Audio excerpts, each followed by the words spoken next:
In this episode of Bear Podcast, the Bayou City Pups joins us. Stay tuned.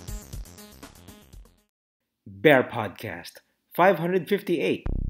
Bigger than the Earth, floating through space. Kind of concerns many of us, even gay people. He used to be cute, but that bitch she needs to be slapped. Strip Cards Against Humanity. And then Sunday night, did you do the sing-along with Sound of Music? One of them is gay and the other is straight. I'm so gay. Apparently he became gay. It might be a source of sexually positive pleasure. We worked on it. We had pleasure. That's great. Is how it's done.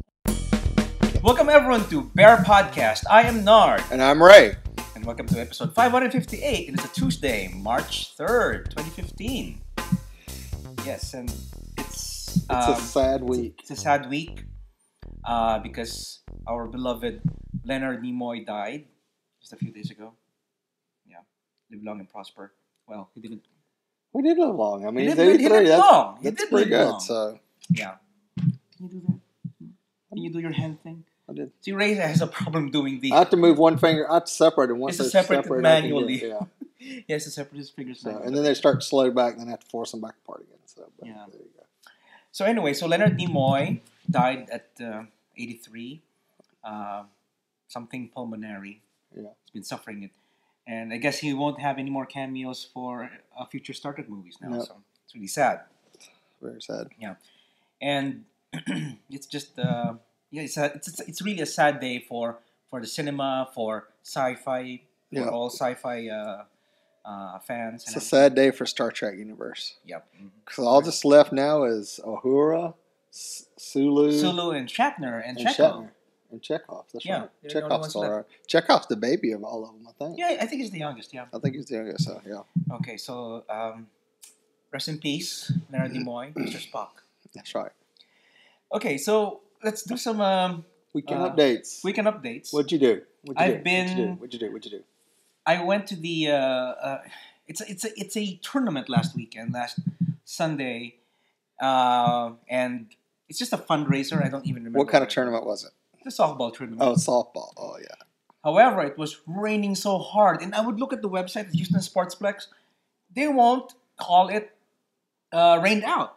They said games are still on for today. There's no rain out. So everybody went there. It was raining, and it's so muddy and everything, and it's so hard to run on the fields because it's muddy. And then you end up sliding left and right, so it's pretty dangerous. And they let us play still. Well, if you like playing in the mud. Not really, no. I'm not. I'm way too, germ freak about, just running around in the mud. Anyway, so yeah. No mud wrestling for you. No mud wrestling for me, no. Okay, then we lost both our games, but it was fun. So, and then just went home. What do you call this? How about you? What did you do? I had a busy weekend. I joined the gym. Yes. Ray's going to be a muscle bear now. Yeah, I'm working on being a muscle bear. We got a long way to go on that one. But last week, I'd been having some issues with diabetes. And my sugar was high. My sugar been very high for the last couple of weeks. And the doctor, I went to see my endocrinologist. He jumped all over my ass. And can't figure out why it went up, but he gave me some more medication, and he said, you need to exercise. So I'm exercising. Good. So, and I got to lose 10 pounds between now and the end of April. So 10 pounds? That's my goal, too. I'm trying to get that down, and then we got to work on the other 50. So, 10 now, 50 later. Later, yeah. So if we can do 10 every couple months, we'll be okay. So where do you go? 24 fatness or LA fatness? LA fatness. Yeah. So. Well, that's good. It's good. And Robbie's benefits is paying for it. I don't have to pay for anything, so it's great. Oh, that's good. It's good to be on Trader Joe's benefits. Yeah. So, went and saw The Kingsman. Have you seen that yet? No, I heard it's really good. It's very good. It's very good. Mr. Taron Egerton. Oh, you are such a cute little actor. He's the new guy there. Yeah, right? he's the young James Bond. He's the young James Bond. Okay. So he is so cute. But good movie. A lot of action pace. Samuel L. Jackson did a great job. I think it was upbeat. It made fun of spy movies and espionage and all that stuff, but it was still a good movie, so I thought it was great. Good. That's good to hear. And then, of course, last night I got let down. Why? What happened? AT&T. It was tragic. What happened? You can't watch RuPaul. It recorded RuPaul, but there was no sound on either showing of it. So I realized it because we got done watching The Voice, and then we jumped over to RuPaul. There was no sound at all coming through. So I set it to record the second showing of it. No sound. This morning we restarted the box, and it came back up, and there was sound on the logo. Your only chance right now is to watch it online. They're probably going to replay it 30,000 times this week. Oh, they are? Okay. Yes, so we'll watch it then. It'll be too late, though. So but now everybody's already talking about it. I'm like, oh, good grief. So, okay. So anyway. All right. So that was my weekend. So we kind of have a different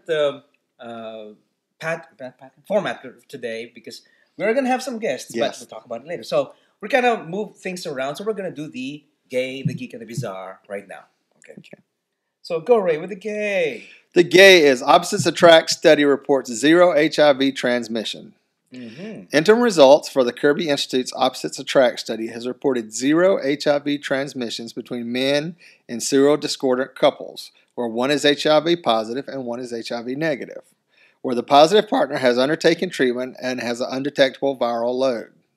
The results reflect similar outcomes to that seen overseas in research such as the Partner study, which also reported zero transmissions between serodiscordant heterosexual couples where the positive partner was on treatment. So basically they're saying that, and actually my doctor taught this because I dated someone that was HIV positive one time, and he said intercouple infection is like that. It's 99.9% impossible as long as the positive partner is on treatment and they have an undetectable viral load.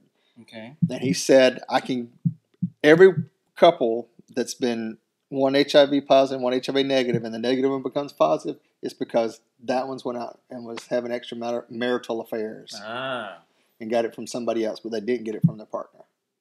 They thought that if they can take this guy, they can take their partner if they cheat on them, and or they didn't know that the person was positive. But it's very interesting that this is, there's longest non-detectable viral load that in their own treatment that it's. Yeah. I heard about that.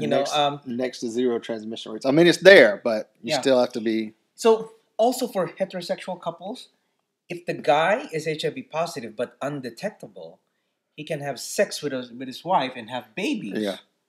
And the wife can be not infected. Yes. So if the guy is really undetectable, which is and they're saying in the report that essentially we're seeing among the gay couples enrolled in Opposites Attract is that HIV transmission is quite unlikely when someone's viral load is undetectable.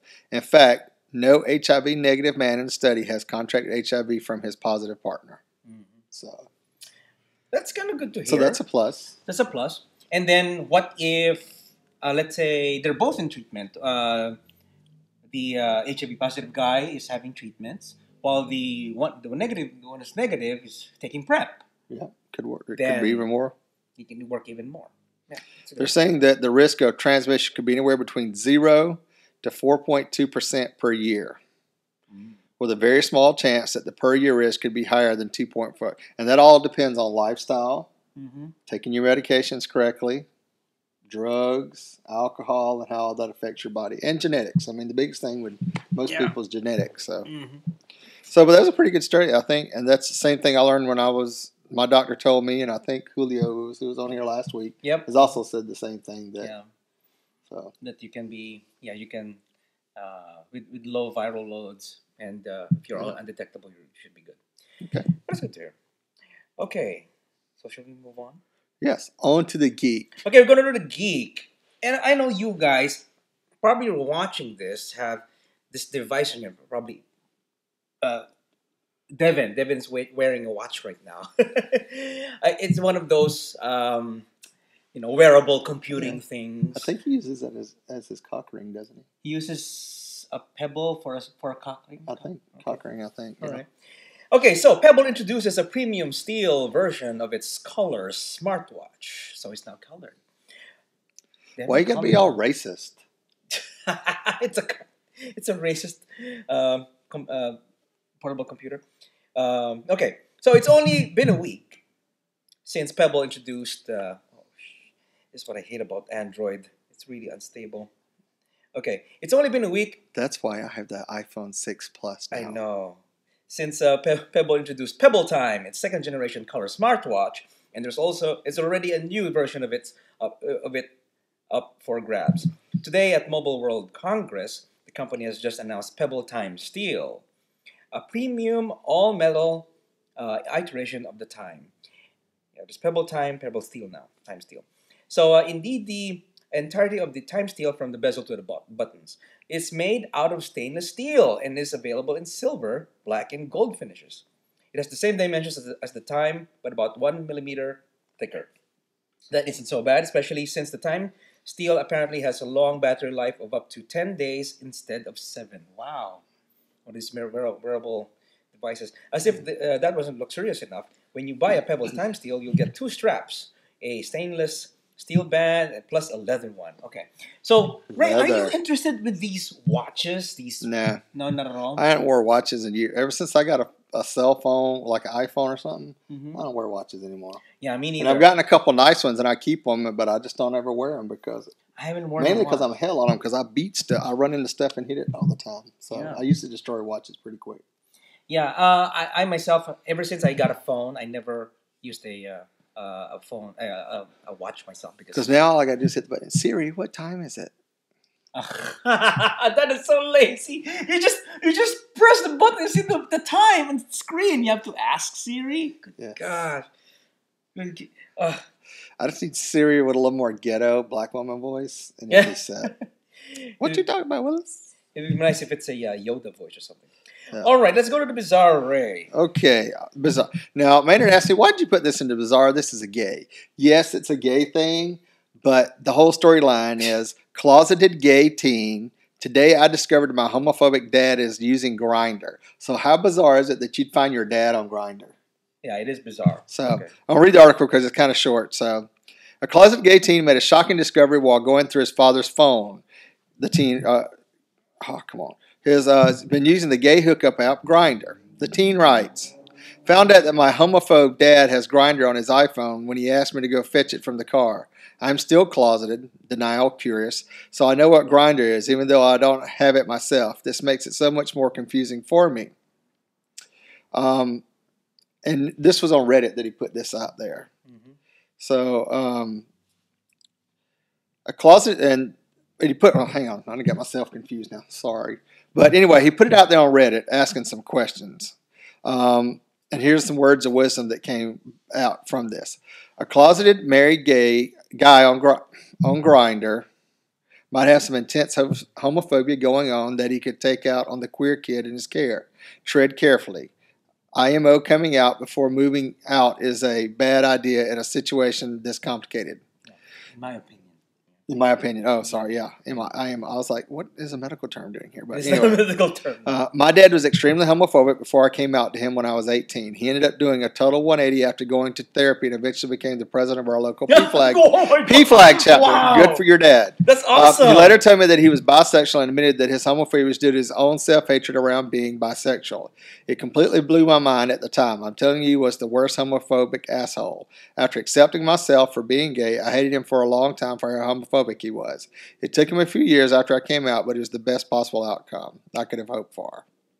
So, and he goes on to say he hopes his dad is that. So, wow. But a couple of people saying was surprise him with a sub sandwich. Say, here, Dad, I thought you might like a Grindr. Wink and then leave the room, or come back with coffee, beans fresh from the Grindr. Because the kids asking, how do I talk to my dad about this? That was the question on Reddit, was how do I talk to my dad? And these are the responses to this. So, the teen responded to everybody a few days later. Hi, all. I appreciate the kind words of help and encouragement. I don't know how to explain it in details, though. Dad stood in denial and went on the defensive, even tried to question my own sexuality. Mom still does not know, and that pains me. I guess he would still be that closeted homophobe, and that closeted homo who is too shit to do more. Maybe all this is just in my head. Maybe I'm just thinking too much. Yeah. So it's got to be kind of odd that here you are, a gay teen.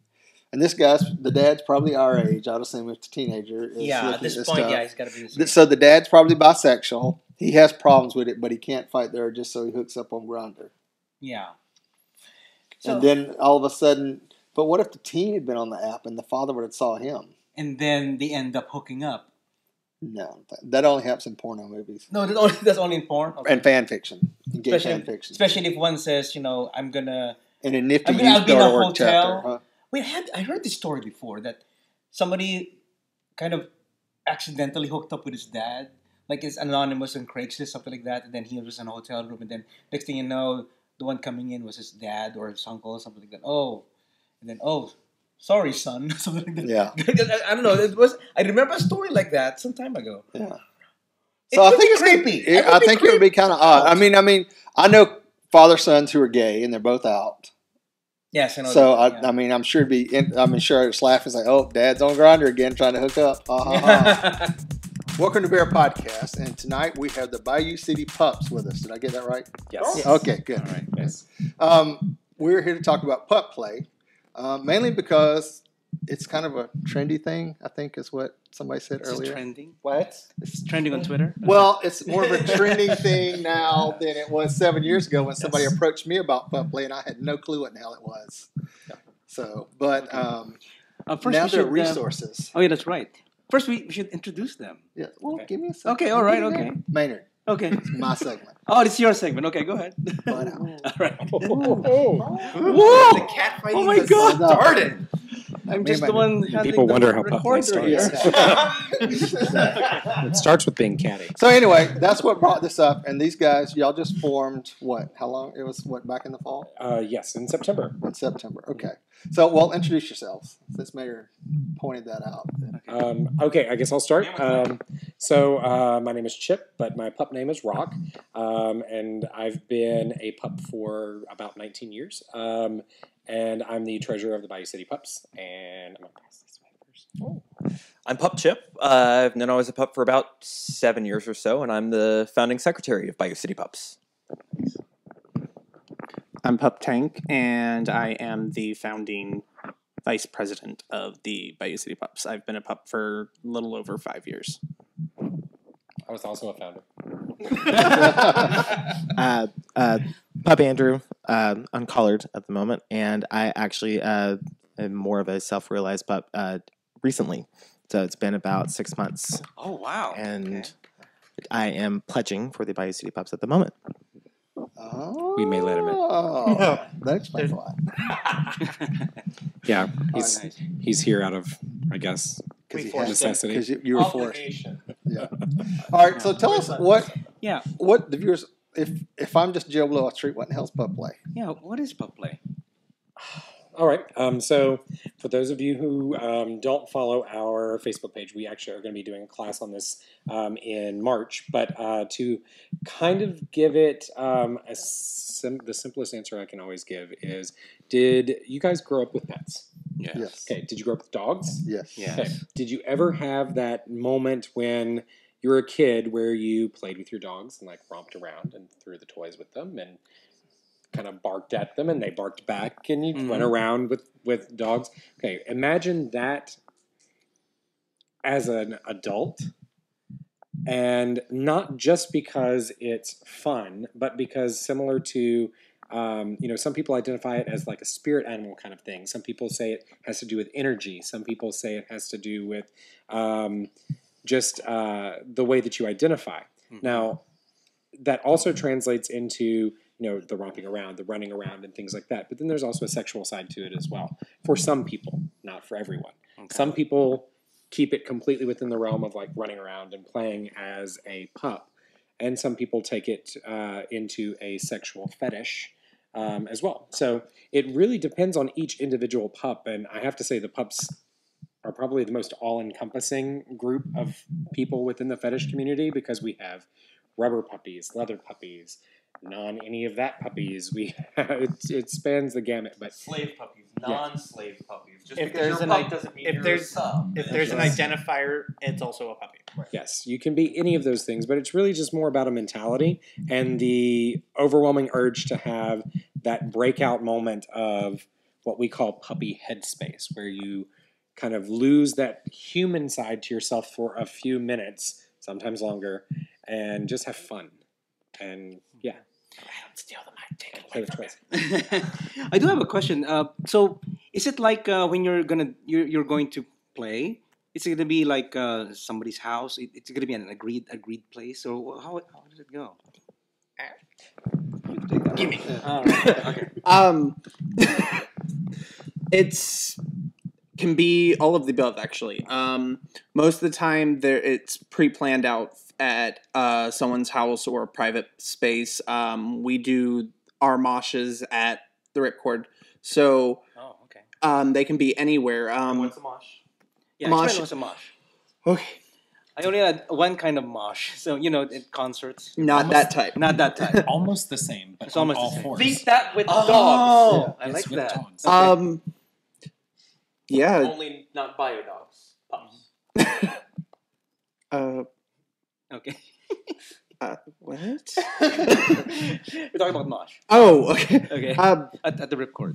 Yeah, our last one, there was, I don't know, like 40, no, like 20 puppies. And we had a designated 4 people supervising that we had prepared to have them there. I was overseeing everything. And then we had 3 or 4 people show up just at the event to volunteer. So when they go puppy headspace, most people just kind of...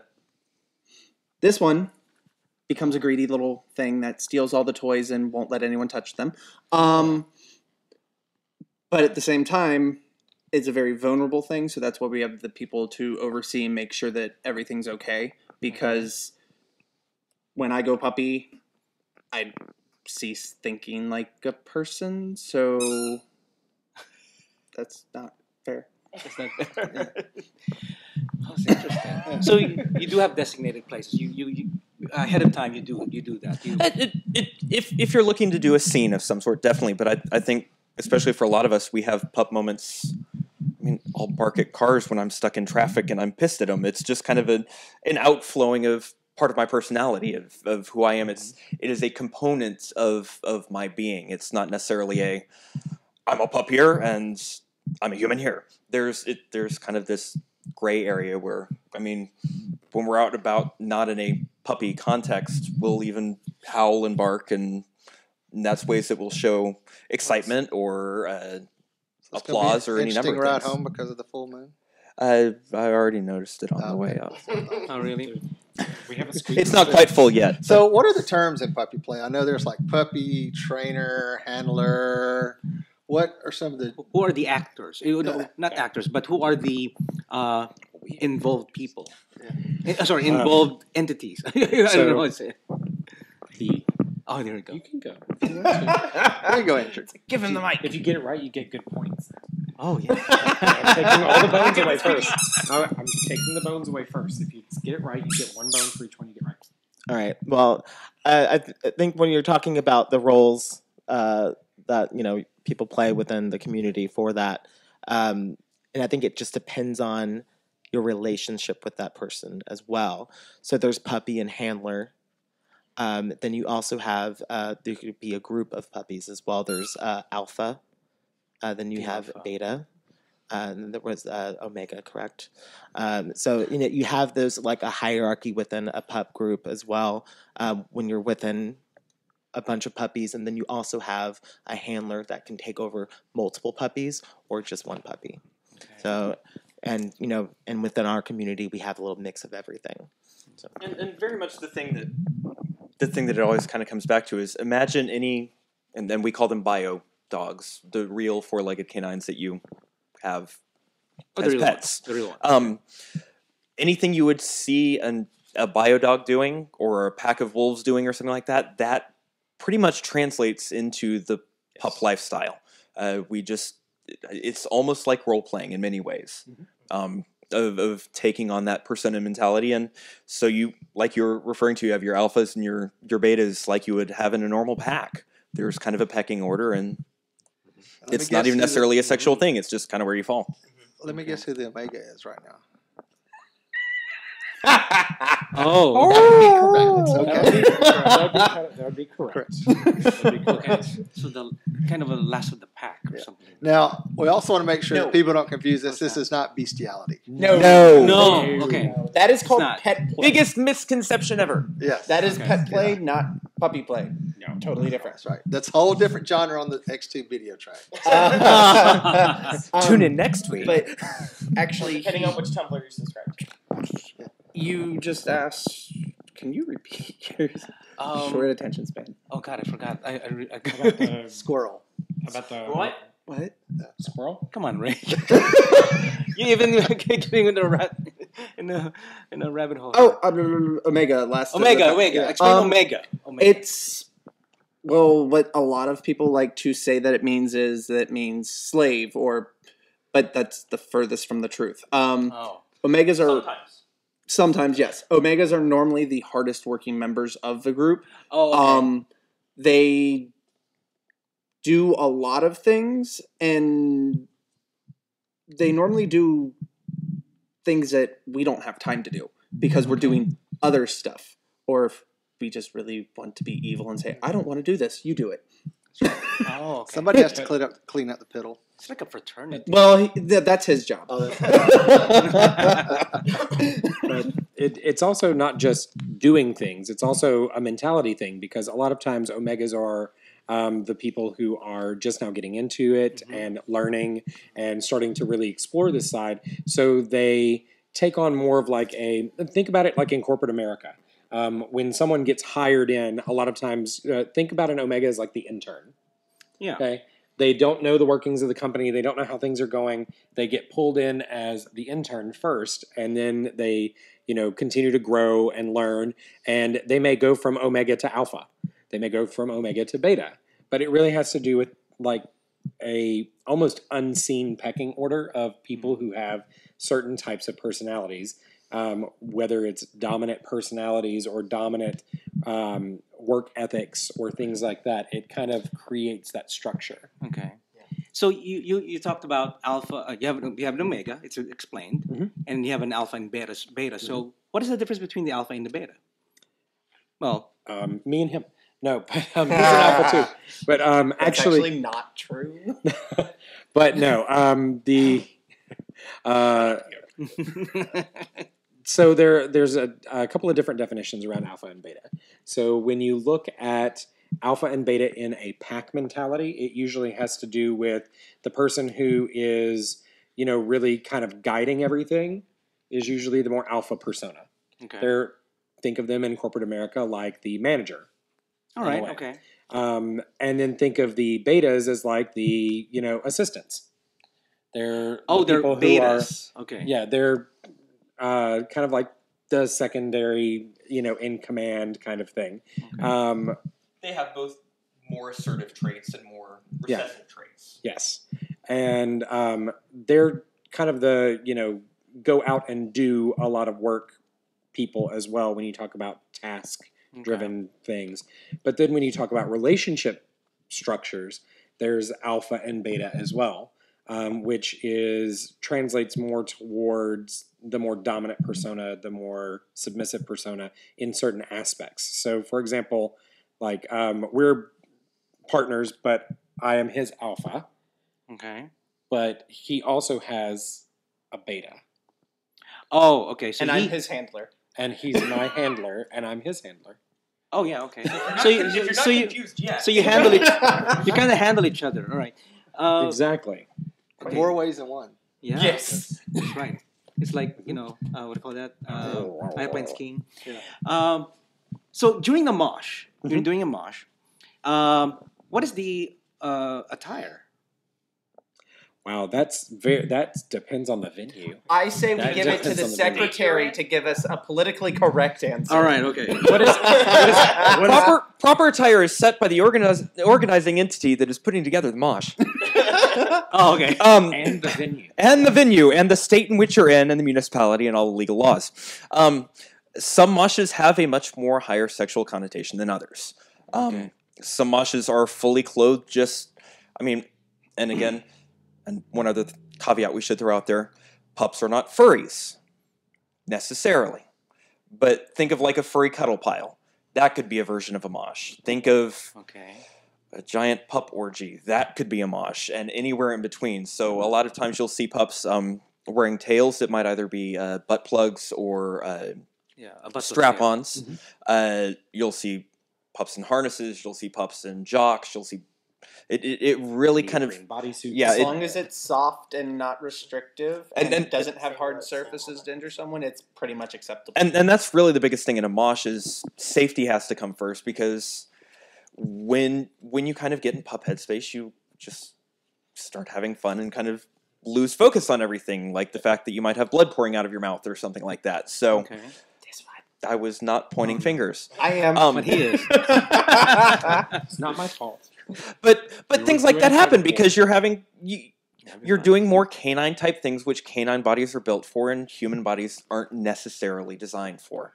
So you have to have those safety elements of, you don't want those big spiky collars because you're going to scratch someone. You don't want dangly jewelry because you might get choked, things like that. So there are certain safety aspects that have to kind of override every mosh, but it really kind of depends on what mosh you're going to. I can give input because I've led really big moshes. Input! Like how big? Like 100 people? I ran the 2014 Puppy Mosh at MAL. Oh, MAL. Okay, that's pretty big. Okay.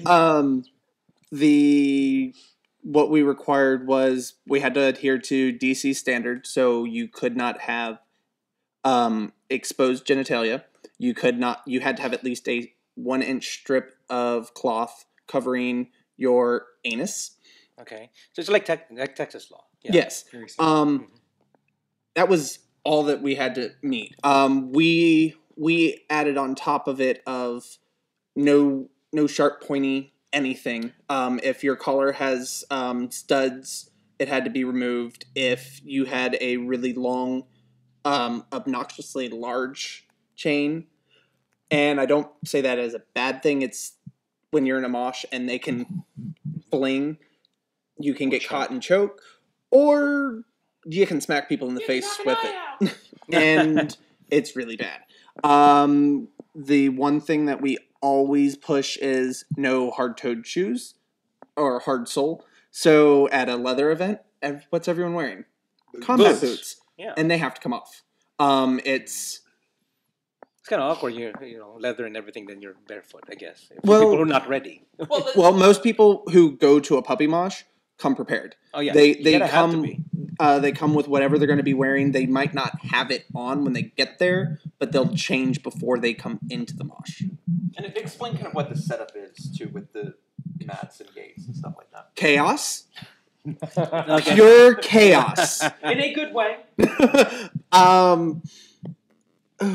So I coined the term the circle of trust when I was doing it.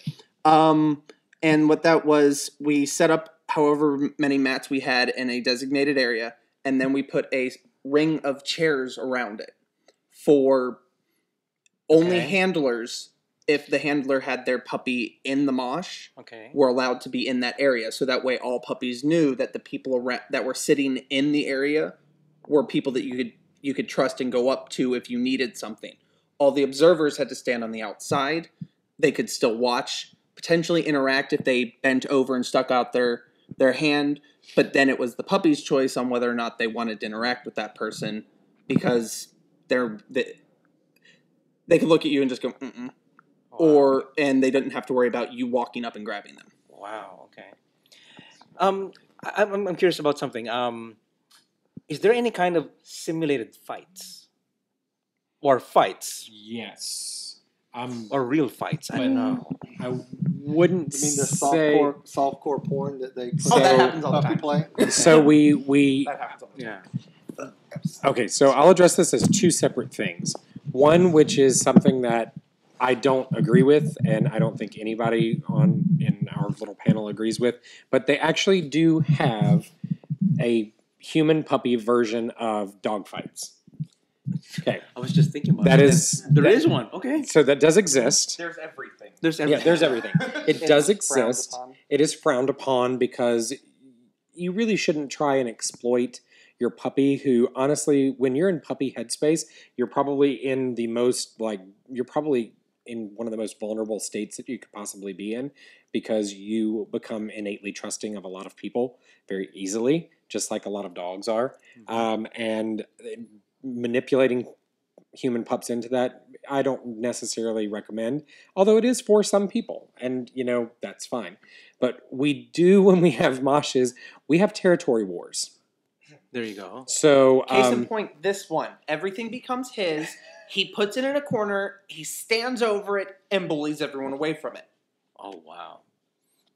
And he'll deny it, but he never remembers it, so that's why he denies it. So Okay. no, I know I do it. Mhm. I know I do it because I'm told that I do it. But honestly, it's it becomes a territory war. It's like, you have a toy that I want. We're going to fight over it. Sorry, he took my book. So he's lucky I like him. For example, at our last Mosh, we actually had someone come in, and we were given instructions on this new toy that was brought in. It's big, looks like a soccer ball with 2 handles on it. We were told, try to destroy it. Oh, don't say that to a puppy. They said Because- destroy it in 30 minutes. Yeah, and it was destroyed in 28 minutes. Okay. So it became It a was an fight. indestructible toy. It's Oh. one of those that are supposed to be used for large dogs so that they can't destroy it. Yeah, we destroyed it. Okay. It was ripped open by a pup out of New Orleans, Pup Trash. And With teeth? it was fun. Yes. Really? So this is I guess it's really more teeth action or mouth. Everything, I guess, Well, is mouth action. well, really, when you Think talk of a about puppy cute- play, if you don't mind, I don't know if people would be able to see it, but I can show you like a common stance All right. that we go into. Okay. Holding someone. Okay, so whether you wear, I'm not really dressed appropriately for this, but okay, there it is right there too. It comes natural. Exactly. But it's really So does all other about things. being on all fours when you're doing it. I myself, I identify as a Rottweiler, so I usually take a larger posture as soon as I get into puppy headspace. But it's really, we usually wear gloves. Keep going. Sorry. I'm gonna get the camera. Okay, keep going.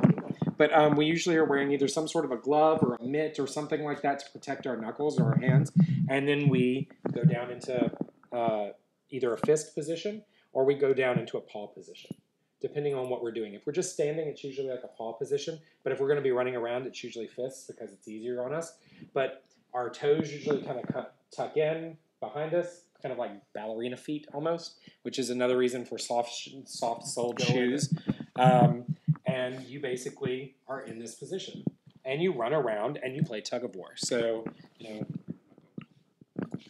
don't have it. Anyway, oh, you must have it. But like, for example, we might do like a tug of war with a bone back and forth in that position. But and now he's stealing all of them. He says I steal them. But we'll do tug of wars and pull on them and kind of fight over it because that's what we do. That's what puppies do. Imagine if you ever grew up with more than one puppy fighting over the favorite toy. I also kind of do the death head shake thing to toys, so yeah. Going back to my chair. All right. And you'll notice we're all kind of playing around and Yeah. We do this all the time. this is normal puppy behavior. Okay. And we're not necessarily in headspace. Since there's a lot of teeth action, I guess there's kind of some danger also of loss of teeth. Yes. For that reason, actually, we try to limit toys that can catch on your teeth and actually damage teeth. We like to keep to rubber toys, actually. Okay. Things like this are good. The only downfall when using them in a mosh is when you bite them, they're dog toys. They're intended for a dog. Human teeth, Cannot handle it. they can, but To some extent. our teeth can be dislodged and then we'll start to bleed. Yeah. And as someone's supervising a mosh, once you see blood on something, you take it away. If you can sanitize it, it can go back into the mosh. If you can't get the blood off of it, it's done. Because the safety of everyone is the first concern. You know what? I would like to be a fly on the wall here in one of your moshes at some point. Well, since you say that, Speak, oh mouthpiece. So actually on March the 13th, every second Saturday is the Pup Bar Night at Ripcord. So here in second Houston. Friday. Oh, what did I say? Saturday. Second Friday. We're not on Saturday yet. Second Friday is our bar night. And the next one is March the 13th.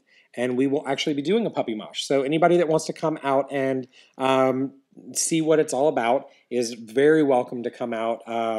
We're also doing a big fundraiser for SNAP at the same time. I know it's awkward for human puppies to be advocating for spaying and neutering. It sounds weird, but we do want to help the organization, so we'll be doing that. But it's going to be a good time. We also have Mama Sandy Reinhart is going to be in town for the Houston Spirit of Leather Awards, so she's going to stop by the Mosh and kind of cheer us on. She loves her four-legged friends as well. So, but yes, Mosh is coming March 13th. Ray, you gotta go. We gotta go. It's going to be fun. It's gonna be fun. That wasn't a can we. That was we're going. We're going. We're going. Okay. I've been trying to get there for months now. Oh, really? So, this event, is it mainly a gay event, or there It's are some open to everyone. Open to everyone. Have you had heterosexual guys coming in? Actually, are you to any puppy mosh or just To the ours mosh. specifically? To the moshes. You can talk on ours. I'll talk on the national ones that I've I was done. just going to hand you the mic so they could hear you. Okay. All right. For the ones that the IML mosh, anyone is welcome. Most puppies don't discriminate. Okay. You go down on all fours as long as you're not like nude. Yeah. We don't care. It's more like my question is more like of course everyone is welcome, but the attendees, the people who are actually there, is it like 80% gays and 20% heterosexual? It depends on the type of event that you're at. Okay. If it's at a predominantly gay event, you're going to have a majority of gay people in the mosh. Chip and I went to a mosh in New Orleans. There was straight people, there was lesbians, there was gay guys. Okay. And they came and were in the mosh. It's all really dependent on who you're catering to with your event. Pretty much like with any fetish, it runs the gamut of sexual preference, be it gay, straight, bi, whatever you identify as. So, I mean, there are straight pup groups, just like there's a gay pup group, and our organization is open to Anyone. all members, no matter what your sexual identity is. But there are some that are solely gay. There are some that are solely straight. It really runs the gamut and depends what you plug in with best. And honestly, like we said earlier, puppies are very inclusive. And like the one that we went to in New Orleans, the MAL Puppy Mosh this past year, a really good friend of ours, I'm not actually sure how old Amelia is, but she's a little bit older. She identifies actually as a wolf, but she is female, bisexual, a bit older than most of the other pups, and she's legally blind. But she goes out and she moshes with everybody else. She pulls on toys and runs around and has a great time as much as she can. And then when she's done, the next station she's at is at the boot black station. And she's awesome. She's an amazing boot black. But good friend of ours. But then you also see at other events, you see like the DFW pups in Dallas-Fort Worth.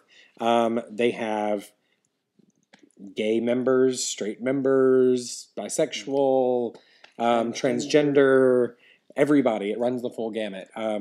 But they've been a little more established for a bit longer than we have. So, that's kind of to be expected. But puppy groups are so all-inclusive.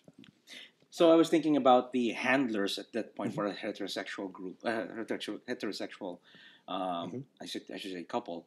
Would it be more like the handler is the guy and the handler, or the handler? Is it a big mix? No, wait. I think it's the other way around. There is no gender. There's no gender requirement because it's I mean- whoever.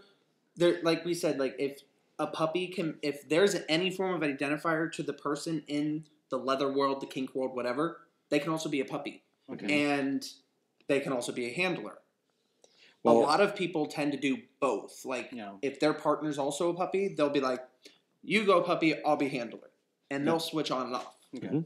Yeah, I could see that you do a switch. I want to make also a good point. Our previous international puppy and handler couple, the puppy was transgender, female to male, and the handler is a biological female. Oh, okay. And so they represented us internationally in these titles and did an amazing job. Yeah. And they're actually from Dallas-Fort Worth. So so big This is amazing. it's an interesting group because we span the whole realm of that what everybody calls now the pansexual stuff, but it's really simpler than that because we don't really see that when we're in puppy mode. Are cat people allowed? Yes. Yes, we have a We'll kitty. chase them, but they're allowed. We have a kitty. Yeah, we will chase her. There's a term here called tugger pup. Hey? No, that's an actual puppy. That's actual puppy. I just some of the questions that they are coming Yeah. in there. Okay. Okay. So there are tuggers? I guess No, that's No, his puppy name. That's the his puppy puppy name. Okay. Okay, yeah. Like we call you Nard. All right. Okay. Thank you. Okay. I'm thinking of more questions. It's because this is just so interesting. It's one of the best interviews we've ever had, Rick, for 10 years. Oh my God. Because, there's actually interaction. It's in our neighborhood too, and I never knew. Right? So, Ray, you got to go, okay? Oh, I'll be there. You wait at the Mosh. Okay. So, anything, Ray? Anything I else? won't be in the mosh. I'm too old to do that shit. But I'll be there. You are watching. no one is too old. I am too old to do that No, you're shit. not. Yes, You I am. are not. You are not. I might be a trainer or a handler one day, but I am too old to be a pup. I have My knee body won't pads. take it. I have knee pads that you can borrow, and a little Aleve goes a long way. We'll put you on one of those carts you roll into the car with. No, I was thinking one of those things that we could just hook his hips up to with the little wheels on the back. Oh, that'd be a little Jack There we Russell. go. Just There we go. This is Jack Russell. Chihuahua. So, what in Facebook are you? What's your link on Facebook? Yeah, how do they find Bayou City Pups? So you can find us at BayouCityPups.com or that's the on website. Facebook at Facebook.com/BayouCityPups. That's we're the only ones. And we are growing very rapidly. And our membership is increasing by the Exponentially. droves. We said earlier that it's trendy. And that's one thing that's the reason why we are wanting to do things like this. To talk more about it and also do the class that's coming up to let people know really what is it about and that it's not just the cool new thing for the young gay guy to do and that kind of thing. We want to make sure that people understand that, there is a mentality behind it. You often hear people when they say they, are pups, they talk about it almost like you hear bears talk about, another coming out. Mhm. It's like you come out of the closet the first time and you come out as a bear. You hear that a lot. You hear that about puppies too. It's like I discovered my puppy side and that was, at this point. And they can actually pinpoint when it happened and the moment when they said, this makes sense to me. ding, light bulb Oh. moment. Very Yeah. much so. I was So- 17. So if bears woof, what do pups do? Oh, Well, that's talking, but like Rough bark, yep. Yeah. Barkity bark bark or wolf bark. Fill in Yeah. any onomatopoeia that you can think of that correlates. yeah, So but later, do you think we can have a small mosh here? but you'll often hear us also howl. Like for example, if you guys come to or anybody comes out to any events where pups are, even if it's not a puppy event, think about when you see everybody starts clapping for whatever's going on. There's clapping. Then you see the members of the deaf community that are there doing their clapping. Oh yeah, They're clapping. You often hear the pups just howling as well because that's our version of clapping. I see. So, and what's really funny is when you hear us, clap and then see us do this and then howl. Because We love everybody. Hey, Macarena. All right. yeah. Yeah. Bayou He City commandeered Pups. your Okay. section. Yes, Bayou City Pups. I gotta let he owns the podcast. I gotta let him get away with some stuff. Just a few. I thought this was your He's the segment. alpha of the show. I'm the alpha of the show. Oh, he peed on it. It's his. All right, so That's what that is. I guess. That's it. I thank you guys for joining us. It's awesome. Awesome. And showing us a little bit of demo, explaining a lot of things. And y'all are about the selling pup. the bones, right? Yes. Oh, yes. these are- So I've Slobber actually costs extra. Yeah. So, been making these actually. It's denim and an antimicrobial polyester fill that you can wash so you can chew on it. Dogs can chew on it. Babies can chew on it. You can even eat it. It's safe. It's eco-friendly. But it's the goal here is these toys are, each one of them is made by hand, but we're selling them for $10. And you can actually go to our Bayou City Pups Facebook, and you can find the link out there to buy them, and they can be shipped to you. But 100% of the proceeds is going to SNAP to their animal aid program, which provides low or no cost health care to take care of pets of people living with HIV and AIDS. Okay. So again, this is done completely at my kitchen table. Mm-hmm. So we're making these to give back. Awesome. Yes. Oh, again, so thank you guys for joining us. All right.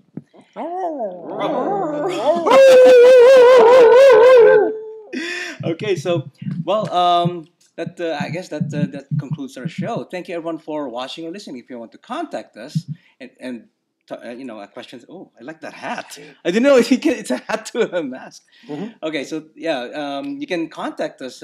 Email us at show@BearPodcast.com. Or you can call and leave us a voice message at 206-222-2327. That's 206-222-BEAR. Give us a call and leave us a voice message, and we'll play it on the show. Yes, and subscribe via iTunes, Vimeo, and YouTube. You can listen to the show on Bear Radio Network and Stitcher Radio. And you can follow us on Facebook and Twitter. And go to the official website at BearPodcast.com. Thank you, everyone, for watching or listening. And we'll catch you guys on the next episode of Bear Podcast. Many moves and many hugs. Squirrel. Woof, what a bear. Podcast your ass. Woof, what a bear. Woof, what a bear. Podcast your ass. Woof, what a bear. Woof, what a bear. Podcast your ass. Woof, what a bear.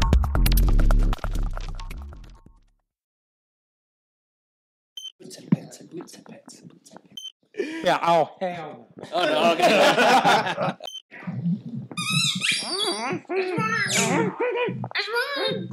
I bite you. The bone.